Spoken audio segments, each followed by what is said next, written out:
हरिओम.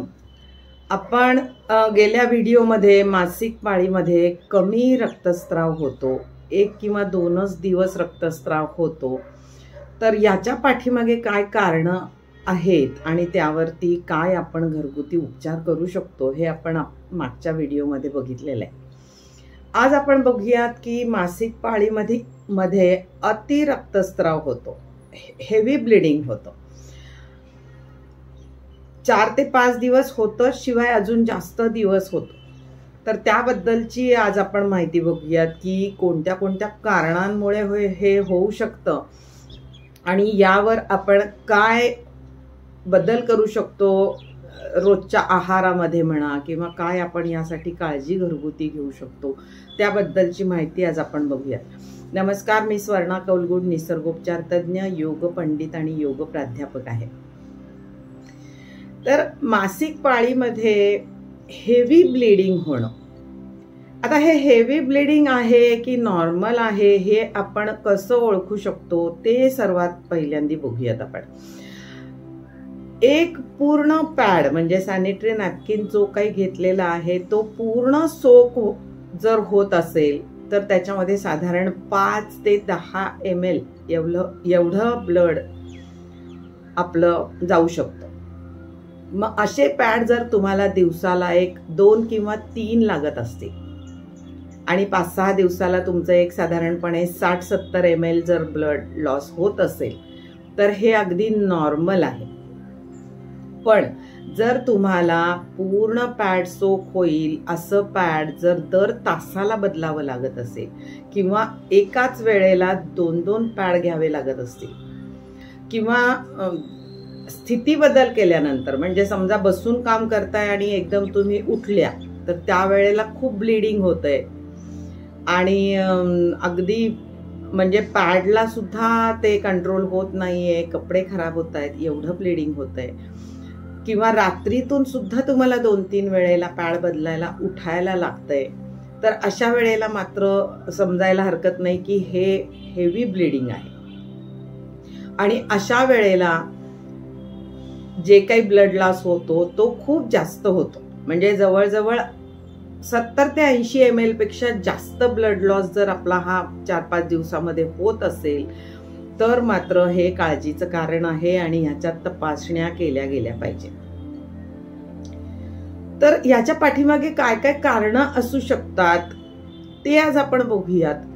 की सुरुवातीला अगदी जसं आपण गेल्या व्हिडिओत म्हटलंय तसं की हार्मोनल इम्बॅलन्स हे अगदी पहिलं कारण ह्याच्या पाठीमागे असू शकतो. की इस्ट्रोजेन आणि प्रोजेस्टेरॉन हे जे काही अंतस्त्रावी स्त्राव आहेत, हार्मोन्स आहेत, हे जे काही सिक्रेशन त्याचं होतं त्याच्या स्त्रावांमध्ये असंतुलन झालेलं आहे आणि म्हणून हे होत आहे, हे कारण असू शकतं. आता दुसरं काय कारण असू शकतं तर आपल्या गर्भाशयाची जी पिशवी आहे ती पिशवी जी आहे ती साधारणपणे 3 थरांनी बनलेली आहे. म्हणजे गर्भाशयाच्या पिशवीचा बाहेरचा लेयर, मधला लेयर आणि आतल्या बाजूचा लेयर. तर गर्भाशयाच्या पिशवीच्या आतल्या लेयरला जर फायब्रॉइड्स असतील म्हणजे गाठी आलेल्या असतील, या कुठेही येऊ शकतात पण बाकीच्या वेळेला या त्रास देत नाहीत. पण जर त्या गर्भाशयाच्या पिशवीच्या आतल्या लेयरला जर आलेल्या असतील तर म्हणजे बऱ्याचशा आजकालच्या जीवनशैलीमध्ये बऱ्याचशा महिलांमध्ये हा प्रॉब्लेम फायब्रॉइड्सचा आढळतो. म्हणजे अगदी आपण प्रमाण बघायला गेलं तर दर 4 महिलांमागे एका महिलेला का होईना फायब्रॉइडचा त्रास असतोच. पण हा फायब्रॉइडचा त्रासामुळे रक्तस्राव होणं हा त्रास मात्र अगदी 10 ते 20% महिलांना होऊ शकतो. कारण छोटे छोटे जर फायब्रॉइड असतील म्हणजे या छोट्या छोट्या गाठी असतात, हे काही कॅन्सर वगैरे नसतो, त्यामुळे अगदी घाबरण्याचं काहीच कारण नाही. गर्भाशयाच्या आतल्या लेयरला आलेल्या या ज्या काही गाठी असतात या बऱ्याचदा त्रासदायक नसतात अजिबात सुद्धा. पण जर या आकाराने मोठ्या असतील म्हणजे अगदी लिंबा एवढ्या म्हणा किंवा चिक्कू एवढ्या म्हणा, अशा जर मोठ्या झालेल्या असतील तर मात्र हेवी ब्लिडिंग होऊ शकतं. तर हे एक महत्वाचं कारण असू शकतं. त्याच्यानंतर गर्भाशयाची जी काही आतली लेयर आहे, ती आतली लेयर, त्याचा थिकनेस जर जाड झालेला असेल तरी सुद्धा आपल्याला रक्तस्राव जास्त होऊ शकतो. या आतल्या थरावर बारीक बारीक बारीक असे फोडांसारखे काही आलेले असतील, पॉलिप्स ज्याला म्हणतात, त्याहीमुळे रक्तस्राव जास्त होऊ शकतो. अजून बघूया की जर फॅमिली प्लॅनिंग साठी जर कॉपरेटिव्ह बसवलेली असेल तर कधी कधी ही सूट होत नाही काही महिलांना, आणि त्याच्याहीमुळे काही महिलांना, सगळ्याच महिलांना कॉपरेटिव्हमुळे होऊ शकेल असं नाहीये, पण काही महिलांना कॉपरेटिव्हमुळे सुद्धा हेवी ब्लिडिंग होऊ शकतं. तर ह्या सगळे जी काही कारणं आहेत, अशी बरीचशी कारणं असतात याच्या मागे की ज्यामुळे आपल्याला हेवी ब्लिडिंग होऊ शकतं आणि ब्लड लॉस होऊ शकतो. याच्यामध्ये आपलं आयर्न कमी होऊ शकतं. मग रक्ताच्या कमीमुळे आपल्याला थकवा जाणवायला लागतो, किंवा थोडं जरी चाललं तरी आपल्याला श्वास लागायला लागतो, दम लागायला लागतो. तर असं जर होत असेल, त्या काळामध्ये रक्ताची कमी होत असेल, तर त्यामुळे इतरही त्रास सुरू होतात. इतरही फंक्शन जे आपल्या बॉडीमध्ये चाललेले आहेत त्याच्यावर काही दुष्परिणाम होऊ शकतो. त्याच्यामुळे ह्याच्याकडे दुर्लक्ष न करता सर्वात प्रथम गायनाकॉलॉजिस्टकडे जाऊन ह्याचं कारण शोधलं पाहिजे. मग ह्याच्यासाठी इंटरनल काही चेकिंग केलं जातं किंवा काही टेस्ट सांगितल्या जातात, सोनोग्राफी सारख्या टेस्ट सांगितल्या जातात. त्यामुळे आपल्याला निश्चितपणे कारण त्याच्यातून समजू शकतं की हे फायब्रॉइडमुळे आहे, किंवा आतली जी काही वॉल आहे गर्भाशयाच्या पिशवीची त्याचा थिकनेस वाढलेला आहे का, किंवा इतर काही प्रॉब्लेम झालेला आहे का. ही जी आतल्या स्किनची वाढ होते, ती जाडी वाढते, ती कदाचित शेजारी फिलोपियन ट्यूब्समध्ये जाऊन किंवा ओव्हरीपर्यंत जाऊन असं जर काही ते आतलं जे आवरण आहे ते जर इतर ठिकाणी गेलेलं असेल तरी सुद्धा आपल्याला हेवी ब्लिडिंग होऊ शकतं. आणि हे फक्त आपल्याला या जेव्हा आपण टेस्ट करायला सांगतात आपल्याला डॉक्टर, त्याच वेळेला आपल्याला याचं निदान होऊ शकतं की हे कशामुळे होतंय. तर निश्चितपणे कारण जर समजावून आपण घेतलं, आपल्याला समजलं, तरच त्यावरती काम होतं व्यवस्थितपणे. तर हे बाकीचे सगळे जे काही इतर आहेत, फायब्रॉइड म्हणा, किंवा आता फायब्रॉइडसाठी वेगळं काही करण्याची गरज नाही. फार मोठे फायब्रॉइड्स असतील तर डॉक्टर डिसिजन घेतात काढण्याचे, पण नाही तर अगदी रेग्युलर योग साधना जर केली, नियमितपणे व्यायाम जर असेल तर हे फायब्रॉइड होत नाहीत. त्याच्यामुळे निश्चितपणे रेग्युलर कसा आपला योग साधना होईल त्याकडे लक्ष दिलं गेलं पाहिजे. हार्मोनल इम्बॅलन्समुळे होत असेल हेवी ब्लिडिंग, त्यासाठी सुद्धा तुम्हाला योग फार उपयोगी पडतो. अगदी नियमित जर तुम्ही स्वतःसाठी वेळ देत असाल, रोजच्या कामामधून रोज स्वतःसाठी थोडा वेळ देऊन जर तुम्ही एक्सरसाइज करत असाल तर तुम्हाला हार्मोनल इम्बॅलन्स सुद्धा होण्याची शक्यता अजिबात नाही, किंवा फायब्रॉइड सुद्धा होण्याची शक्यता नाही.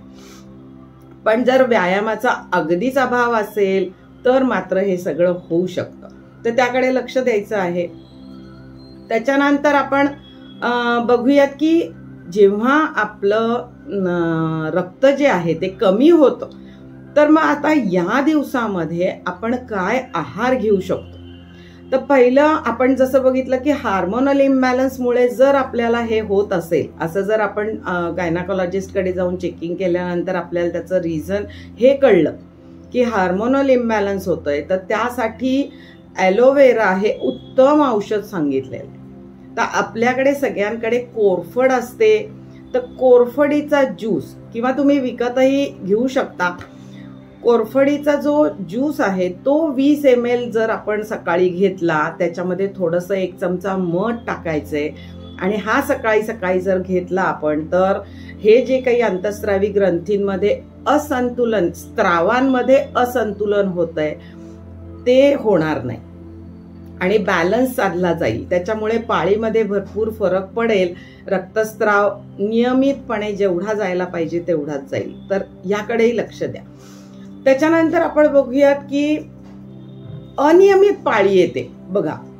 1.5 महिन्यांनी, 2 महिन्यांनी, 2.5 महिन्यांनी अशी पाळी येते, आणि अशी इरेग्युलर पाळी असल्यामुळे जेव्हा पाळी येते त्यावेळेला रक्तस्राव जास्त होतो किंवा जास्त दिवस जातो. म्हणजे एक 5-6 दिवस किंवा 7 दिवस जास्तीत जास्त जाण्याच्या ऐवजी तो 8-10 दिवस 12 दिवस असा जर होत असेल तर त्यासाठी एक काढा उपयोगी आहे बघा. थोडं आलं किसून घ्यायचंय आणि त्याच्यामध्ये म्हणजे 2 कप पाणी घ्यायचं, त्याच्यामध्ये थोडं आलं किसून टाकायचं, थोडा ओवा टाकायचा, थोडी बडीशेप टाकायची आणि थोडी हळद टाकायची. हा उकळून 1 कप होईपर्यंत हे करायचंय आणि असा काढा रोज पिला आपण एक 2-3 महिने तर आपली पाळी नियमित येण्यासाठी याचा खूप उपयोग होतो.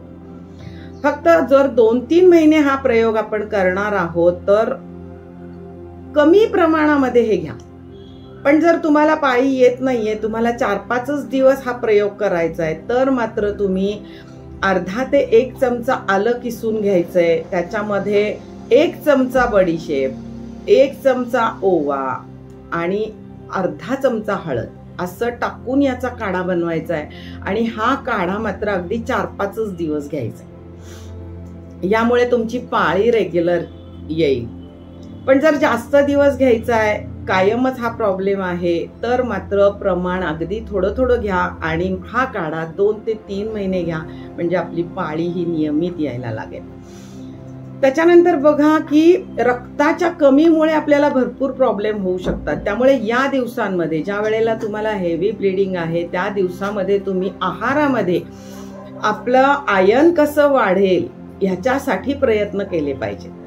म्हणजे तसा आहार तुम्ही घेतला पाहिजे. मग तुम्ही सफरचंद खा म्हणा, बीट म्हणा, डाळिंब म्हणा, हे पदार्थ आपल्या आहारामध्ये घेतले पाहिजेत. पालेभाज्या आहेत, फळभाज्या आहेत, फ्रूट्स आहेत. त्याच्यानंतर धान्यांमध्ये ज्वारीसारखी भाकरी घ्या आणि बाजरी घ्या. असं सगळं आहारामध्ये जर तुम्ही व्यवस्थितपणा ठेवला तर आयर्न पुष्कळ तुम्ही कव्हर अप करू शकाल. त्याच्यानंतर आयर्न कधी कधी आयर्न असतं पण ते ऍब्सॉर्ब होत नाही. कशामुळे? तर व्हिटॅमिन सी ची कमी असू शकते. तर व्हिटॅमिन सी ची कमी असू शकते हे गृहीत धरूनच तुम्ही या दिवसांमध्ये सकाळी लिंबू म्हणा, संत्र म्हणा, मोसंबी म्हणा याचा ही फळं खात जा. म्हणजे व्हिटॅमिन सी हे चांगलं वाढलं तर आयर्नचं ऍब्सॉर्प्शन चांगलं होऊ शकतं. तर हे सगळं आपण करायचं आहे. रेग्युलर योग साधना करायची आहे. तर मासिक पाळीमध्ये येणारे हे जे काही अनियमितता म्हणा, हार्मोनल इम्बॅलन्स म्हणा, हे तर आपण अगदी योग साधनेनेच कव्हर करू शकतो. तर निश्चितपणे ही काळजी घ्या. आज आपण बघितलेलं आहे की हेवी ब्लिडिंगसाठी आपण काय काय करू शकतो. तरी सुद्धा जर काही जसे मी मागे सांगितले तसे हे जर काही मोठे प्रॉब्लेम्स असतील तर निश्चितपणे गायनाकॉलॉजिस्टला दाखवून या तपासण्या आधी करणं महत्वाचं आहे. तर त्रिवेणी योग आणि निसर्गोपचार केंद्राचे मागचे व्हिडिओ जर तुम्ही बघितलेले नसतील तर निश्चितपणे बघा. आवडले तर लाईक करा, सबस्क्राईब करायला विसरू नका. त्यामुळे मला मोटिवेशन मिळतं नवीन नवीन विषय आपल्यापर्यंत पोहोचवण्यासाठी. धन्यवाद. भेटूयात पुढच्या व्हिडिओमध्ये.